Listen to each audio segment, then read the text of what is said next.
Hello everyone, welcome to this week's Thursday Night Football preview. Now, we got 3 matches this week because it's American Thanksgiving, and I know we're True North and we're Canadian, but we still got to celebrate. Hell, give me any reason to celebrate with turkey or ham and I'm all over it. We got 3 matchups, I'm going to do 3 videos. Here's the first one. First game is going to be Buffalo at Detroit. Now, Buffalo just played in Detroit last week in a really weird turn of events, but anyways, beside the fact though, they finally got back on their feet, even though Josh Allen hasn't really looked himself lately. As for the Lions come off a massive win against the Giants, we'll break down later. But the Lions are on a 3-game win streak. I believe it's the first 3-game win streak since 2014, which is massive. So let's go Dan Campbell and the boys. But here we are to break down Buffalo as they travel or stay in Detroit.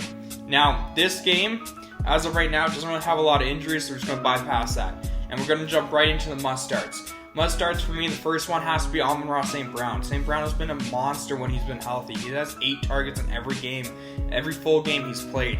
He's getting the volume. He's a red zone threat too. This offense has shown they can score on basically everybody. In fact, the Bills are allowing the 8th most touchdowns per game to the position, and that just makes me want to play St. Brown even more. In fact, we're going to start it off hot. Pumpkin pie shop for Thanksgiving's open for Amon-Ra St. Brown.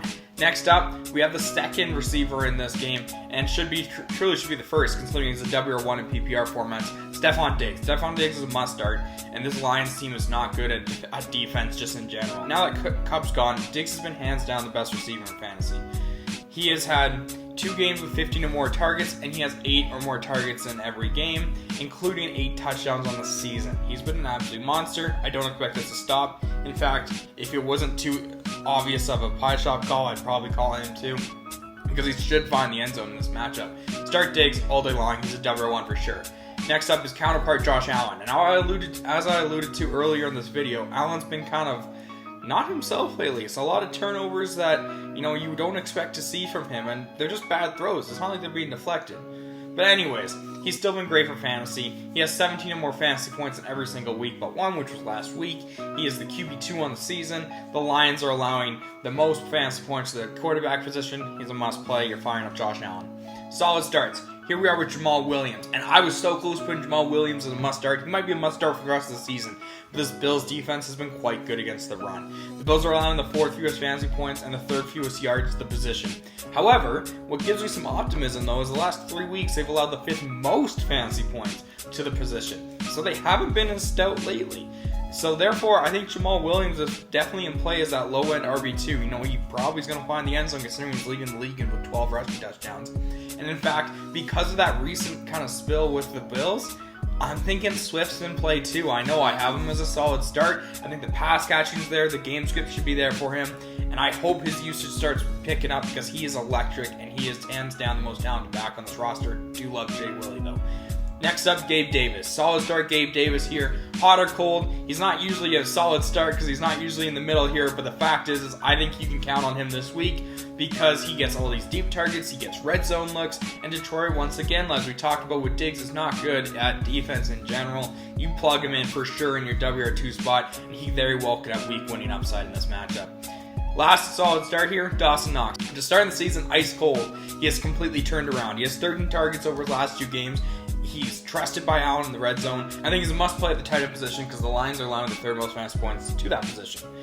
As we're flying through this here, flex considerations, Devin Singletary. If it wasn't for his really mediocre name, he should be at the top of a lot of people's lists in their flex options. He has been having a very productive season.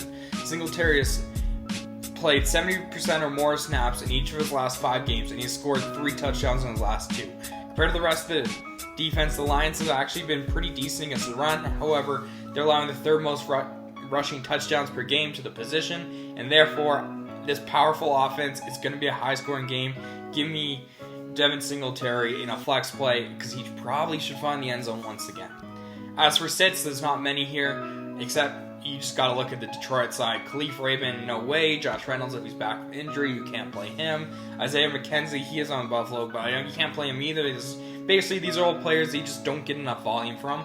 So therefore, there's all my fantasy starts and sits for this matchup. And as we get into Ellis's picks here, it's a really interesting one because the over is high. The over is at 54.5. That is wild, and give me the over. I don't see either of these teams stopping either of these teams. So, over for sure. And in fact, the Lions are on this 3-game win streak. Let's keep chugging, Dan Campbell. Let's get the boys going. Plus 10 Lions. There's video number 1. Catch me later for video number 2 as we break down the Giants and the Cowboys. Have a good one. Stop my dad up on my